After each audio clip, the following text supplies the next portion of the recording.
Wow! Parang ang sarap na itsura niya. Sarap ah! Sarap! Ay! Ay! Ay! Ay! Ay! Ay! Sarap nga. Sarap! Dami dito ang bunga doon. Diba? Hello, good morning, hello, good evening, hello, good afternoon, mga ka-good vibes. Nandito tayo ngayon sa PB House. Magluto tayo ng gising-gising. Kasama natin si Aisa at dahil nga po tayo ay nag-harvest ng napakarami, napakasustansyang mga karabansos. Yan, karabansos, no? O kaya kung tawagin po nila ay wing bean or sigarilyas. Yan po ang ating lulutuin sa araw na to. Or shall I say, sa gabing ito dahil gabi na po ngayon. Gaya nga po ng aking nabanggit, ang lulutuin po natin ay gising-gising. Hindi po ito, paano ba, Bicol Express. Pagaman ang Bicol Express at ang gising-gising ay meron silang parehong mga ingredients, pareho ang kanilang method of cooking, halos pareho ang kanilang lasa, pero meron pa rin po silang pinagkaiba.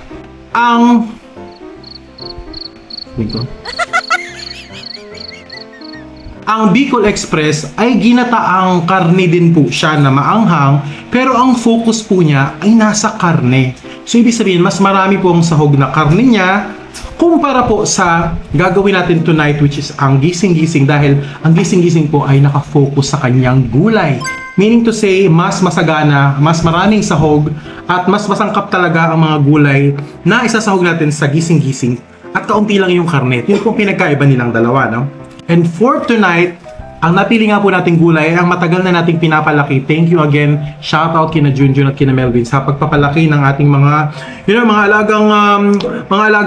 sigarilyas, mga karabansos. Kung hindi niyo pa po napapanood yung vlog ko na upload, ito po yung last ko na upload, panoorin niyo po. Nandun po ang aming pag-harvest po, no. After 4 months na harvest na po namin, at ang saya po ng pag-harvest namin ni Melvin ng aming mga gulay dahil nagkaroon kami ng hanapan, talagang binilang namin at na-enjoy namin ang proseso ng pag-harvest nito, no? Sina Melvin at sina Junjun po ang nagpalaki nito, kaya bagaman tanim ko po ito, buto ko po ito, sila po ang nagpakahirap. Kaya deserve po nila ng masarap na ulam tonight. So ayun, let's go, magluto na po tayo. Yan, si Aisa, tutulungan niya daw akong magayat ng sibuyas and ng bawang. Ayan, onion and garlic. Siyempre, important po yun. Yun po ang ating aromatics, no? Talagang required na meron tayong ganun. At pinadamihan ko sa kanya. Sabi ko, ay, sa damihan mo gawin mong 2 or 3 dahil gusto ko maging malasa yung ating gagawing ulam. In the meantime, pinalambot ko po yung ating pork, no? Ito po yung natirang liempo na inihaw po namin sa birthday ni Paul kahapon. So, instead of giniling na meat, which is I know usually yung mga nagigising-gising po dyan, giniling na pork or giniling na chicken po yung ginagamit, no? Wala po kaming gilingan at hindi po kami nakabili ng panggiling ng giniling. So ngayon ang gagamitin ko lamang po ay itong mga retaso or itong mga ginagagayat na pork liempo. Ang taba-taba, guys, napakadaming taba nito, no? So very healthy. Very healthy po yan, no? Gusto namin ni Aisa niyan. Okay, so while ginagayat ko ni Aisa yung mga aromatics natin, ako naman po ay magsisimula ng i-prepare itong ating mga karabansos, mga wing bean natin, at hihiwain po natin ito sa maliliit na parts.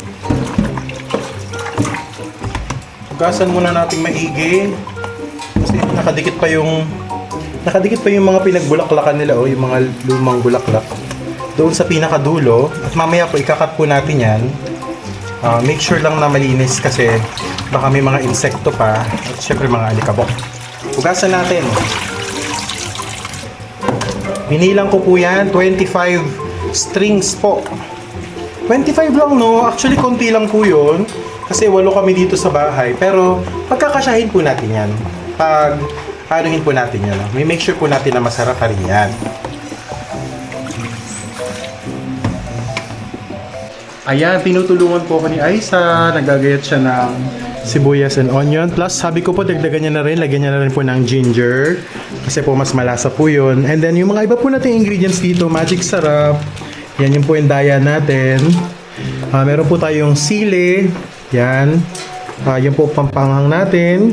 Very important. Meron po tayong coconut milk or coconut cream. Coco Mama po ang gamit natin. Hindi po yung galing mismo sa sa coconut, kundi nakapack na.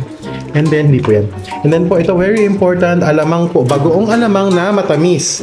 So ito po ay binili ko sa... oh my God! Ang sarap ng amoy. Ang tamis po, no? Pwede siyang pangsawsawan ng mangga or ng singkamas. Pero ilasawag po natin to para po may lasa po yung ating gising-gising. Plus, syempre po yung sigarilyas. Tutulungan po ako ni Melvin na magayat po niyan dahil marami-rami po ito. Yes, very good si Ice. So, very finely chopped ang ating garlic. Ganun din sa ating onion. And sa ginger, sabi niya ako na lang daw maghati. Para, alam ko po kasi yung iba ayaw talaga ng ginger pag nakakagat nila. Parang ako. So, hindi po natin siya kakasing shape as our other aromatics. Thanks, Isa. Ayan. At kami naman po ni Melvin ay magagayat na din ng aming sigarilyas. Meron ka bang anak? Ayan, dito siya isa. Sa atin pong karabansos ay ang kailangan po natin dito syempre ay yung mga malulutong na parts. I-acknowledge na yung iba kasing bunga baka meron na siyang magugulang or makukunat na parts dahil matanda na po siya, masyado na pong malaki. No? So, try po nating tanggalin yan kung ma-identify natin. Pero, ang must is dapat tanggalin po yung dulo niya. So, ito pong unahan, sigurado po yan, makunat po yan. At ito rin pong dulo, yung pinagbulaklakan, tatanggalin po natin yan. And gagayan natin po natin siya ng mas maliliit na piraso. So, ganito lang po kaliliit. Ganyan, no? Ang gising-gising po, dapat bite size lang. Hindi ba? Actually, mas maliit pa po sa bite size. Ganyan.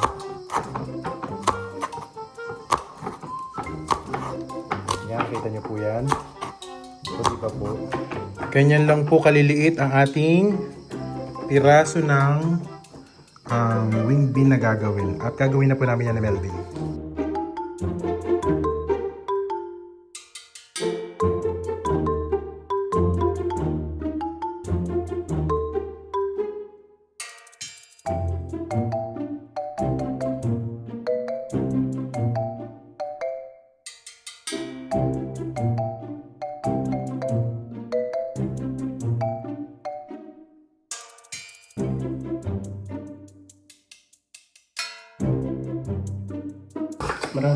Marami to. Oo, pag gina dito.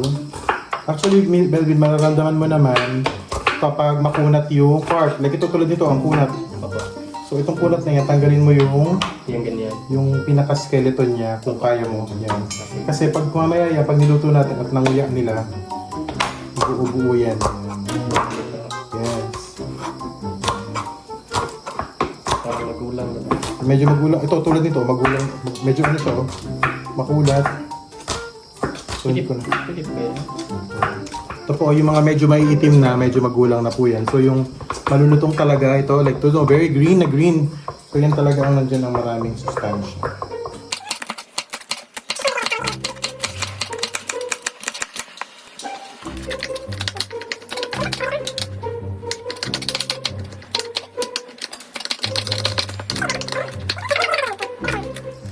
Aisa, bakit ka umiyak?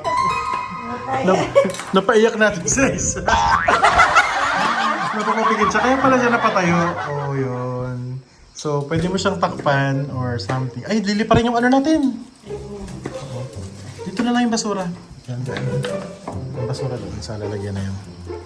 So, napaiyak natin si Aisa. Hi, Toots. You know, liligo si Toots. O, pagkatapos niya maligo, pwede na kumain. Yan, luto lang kami. Kaya itong isang ito, ang kunat na po. Oh. Kahit gano'n din siya, ayaw maghiwalay. Oh. Suo pa rin. Makunat na hindi natin sasama pag sobrang kunat.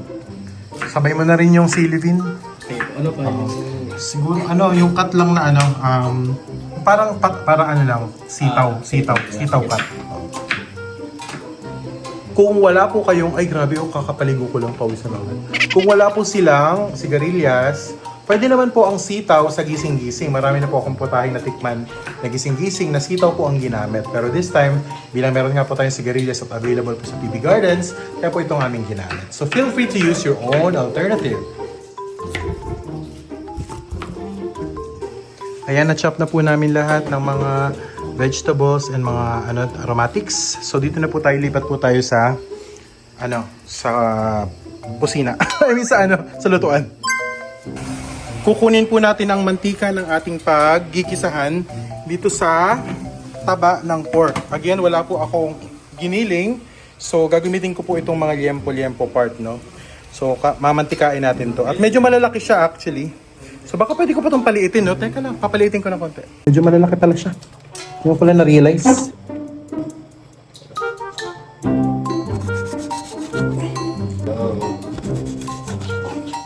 Ang problema ko, baka may ibang hindi ayaw ng masyado maanghang. So, si Madam hindi ka masyado. So, Kunti lang naman to. yan po, pinapaliit ko lang po siya ng konti. Hi, PB Renz!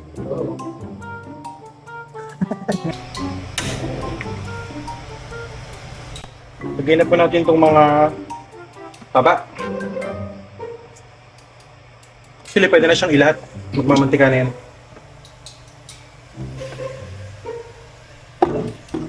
And then, medyo hahalu-haluin lang po natin yan while waiting sila dyan para sa ating aromatics na yan. So, malakas naman yung apoy nito.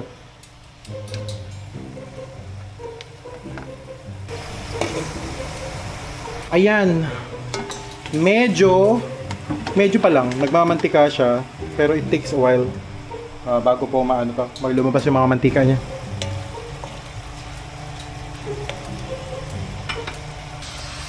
Ayan na, naglalabasan ng mantika. Isa. Sarap ng taba. Ano yan? Sarap ng taba. Lagot! Tayo dyan ha. Very healthy. Matakamtakam. Oh, meron pa isang malaking parte. Kanino kaya mapupunta to? Hindi nahati. Okay rin. Hindi ka play yan eh. Ayan na. Medyo malakas ba? Mahina lang. So, lagyan na natin po. Mag-isa na tayo. Ito ka. Para makita sa isa. Isa na po natin ang bawang. Thank you, Aisa, sa matyagang gaya. Maksamaksag ko lang po. Kaya, yun, para medyo lumagaan na ang kanyang. Talagyan na natin ang sibuyas. Di ka lapit ka dito, Jun. Makita mo yung ano. Pakita mo to. Siyempre, niluluto natin. Yan. Ang dami po nitong sibuyas para po flavorful. Dito na pagkakulo. Yan. And then, ito pong ginger. Ano yan? Ginger! Luya ba? Luya ba? Oh, ay, trick. Akala po. Gusto natin. And then, isama na natin ang green chilies or green pepper. Hindi po to bell pepper. Ito po yung mga labuyo, pampaanghang. Pero meron po tayong tinira na mga kulay pula. Garnishing lang po. Pang-garnish mamaya. Mamaya pa yan. Ano?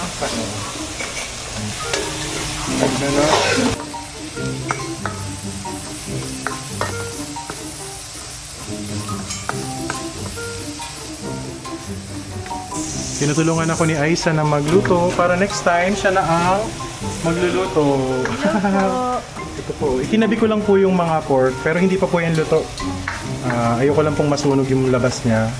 So, mamaya po palalambutin pa po natin pag nilagyan natin ng tubig. Medyo nasusunog, hinaan natin. Yan. Kapaligo na si Tutsu.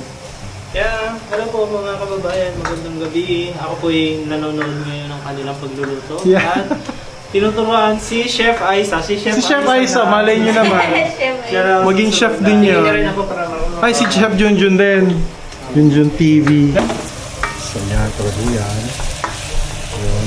Then, Jun, tingin ng water. Ng isang baso. Yan. Thank you po. Clean water, Jun. From the, not from the faucet. From the... Mga ka-good vibes, lagyan natin ng daya. Magic sarap po ito.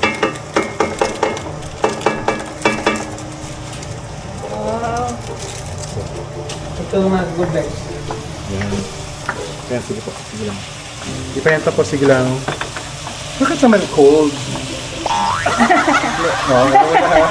Ito next time either room temperature or hot water. No, it's okay. Iinumin ko na lang itong cold. Sige, kuha ka doon ng hot. Ayun, malamig na tubig ang sinerve ni Jun, so ininom ko na lang. Yan.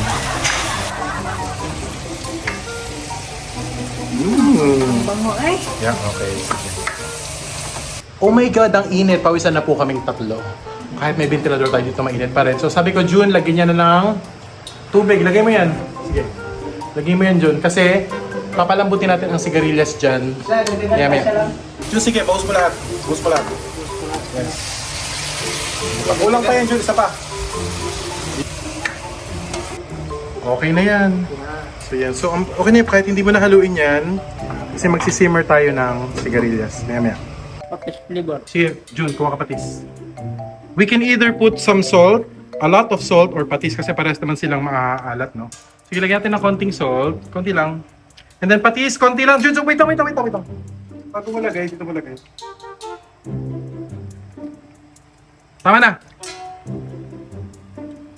Wait lang, parang duda ako dito. Ang dami. Hindi, okay lang. Ayan. A-absorb naman yun ng ano.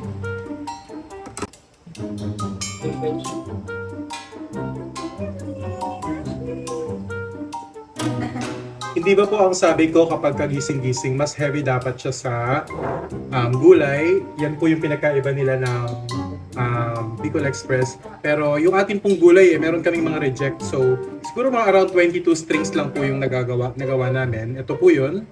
Kaya sa tingin ko po ay baka sumapat naman na ito.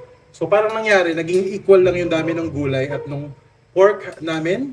Pero okay lang po yun. So parang ano to, hybrid to ng gising-gising at hybrid din siya ng Bicol Express. Ito na, ang pinakamasarap na alamang sa buong daigdig. Anong tatak? So, Gladys bagong alamang na nabibili sa Kalinan, Davao. Napakasarap po ng amoy, no? Amoy mo? Kanina? Sobrang mabango. Mabango, no? Parang sarap lagyan ng singkamas o kaya ng mangga. Sarap. So sige, ngayon maglagay tayo sa ating gising-gising. Kuha ka ng isang punong kutsara. Ay! Sobrang dami. Remember, maalat yan at may alat na yung ating patis at ang ating Yan po. asin. Yeah! Sige, okay na yan. Tama ba yan, Aisa? Dami? Feeling mo? Okay na yan. Sige. Wait. Yan. Alright. Ayun, ninalo na nyo sa loob. So, gamitin mo pang halo. Lalasahan naman natin. Kahit pa paano may lasa na yan, bagaman hindi pa tayo tapos magluto. Remember, meron pa tayong coconut milk. At saka syempre, yung iba pa nating, yung mismong yung mismong sigarilyas. Okay, boss mo dyan. Dandaan! Yeah, Bicol Express / gising-gising. Pero heavy to sa gulay, so that's why it's called gising-gising. So ito naman, hindi naman kailangan sobrang daming tagal. Hindi siya kailangan sobrang tagal. Kasi malalamog yung ating sigarilyas. So lalagyan na rin natin yung coconut milk. Ground pepper. Ngayon, oras na para ilagay natin yung Coco Mama. Coconut. Tandaan. So, ilagay natin para ikot-ikot lang para mas lalong sumarap yung ano natin. Yan, isa pa. Ilagay natin, dalawa yung ilagay natin para mas lalong sumarap. Sige na? Yes! Wow! Parang ang sarap na itsura niya. Sarap. Yan. Piniga talaga. Yan. Para maano dito. Masarap din siya. No? Alam mo, yung marami tayong kababayan na gumagamit pa rin ng traditional na coconut. No? Diba? No? So, okay yun. Doon tayo nasanay talaga na lumalaki tayo. Pero kung kailangan yun ng instant na coconut milk, yun na. Coco Mama. Tikman po natin.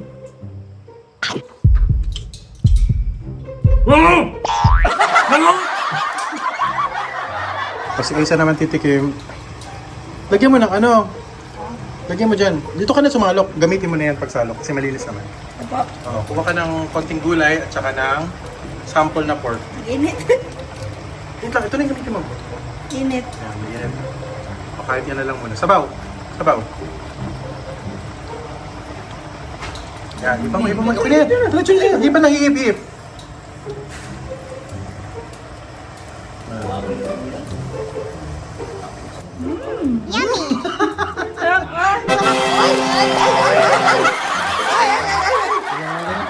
Sige, tikim daw kay Master. So, yung ano? Yeah. Oy, nanjo-joke na to. Sira ng diet na. Okay, ay sapatayin mo na ang apoy. Yun, yan. Sige, kakain-kain na kami maya-maya pa lang. Pero para po sa aming mga PBT members na medyo hindi kaya ang anghang, meron po akong sa kanila, may paulam din po tayo sa kanila. Magpiprito muna ako ng konting fish. Pero after po niyan, kakain na rin po kami. Ayan, tinatawag na namin yung iba para kumain, pero sina Junjun, linisin muna nila yung, very quickly yung aming sink para po organize tayo bago mag-serve. Ayan, na po sila. Nakanda na sila kumain. Gutom na gutom na sila. Anong oras na? 7:39 na. Hindi pa kumakain. Let's go! Kahit hindi nyo panitigman ha. Yung palang araw pa palang grabe. Grabe JR. Hindi pa niya namin kinaya. Hindi niyo pa natikman. Nasarapan. Aroma pa lang. Nakalimutan na yung Wow! pangalan. Grabe talaga.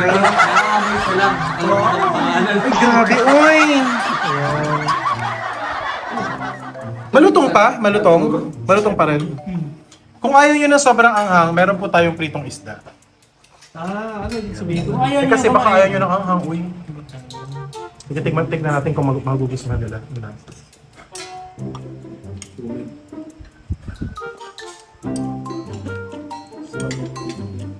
Sarap! Uy! Wala ka nga. Tignan natin. Tingnan natin ang reaction nila. Ito, masarap ito. Lagyan natin ng sili. Yun! May sili. Sarap. Dami na parang bunga doon.